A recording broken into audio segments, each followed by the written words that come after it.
നമസ്കാരം.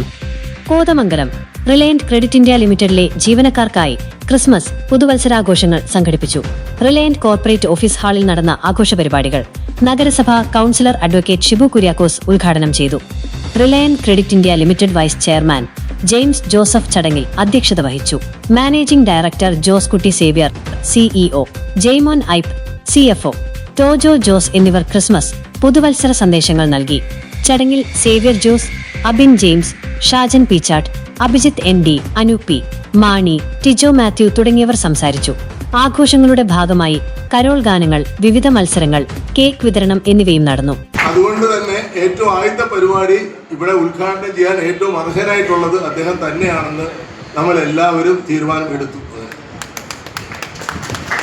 പിന്നെ ക്രിസ്മസിനെ കുറിച്ച് നമ്മൾ പറയുകയാണെങ്കിൽ നമുക്കറിയാം, സ്നേഹത്തിൻ്റെ ഒരു സന്ദേശവുമായിട്ടാണ് ക്രിസ്തു ഭൂമിയിൽ പൂജാതനായത്. ക്രിസ്തുവിന്റെ കാലഘട്ടം നമുക്കറിയാം. ക്രിസ്തു ഈ ലോകത്തിന്റെ കാലഘട്ടങ്ങളെ തന്നെ രണ്ടായിട്ട് വിഭജിച്ചു.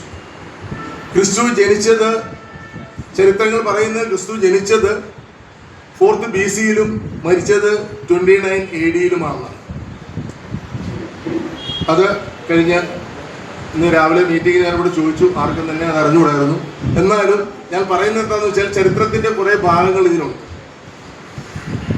ക്രിസ്ത്യാനിറ്റി നമുക്കറിയാം, ക്രിസ്തുവിലൂടെ ക്രിസ്ത്യാനിറ്റി ആവിർഭവിച്ചു, കടന്നു വന്നു.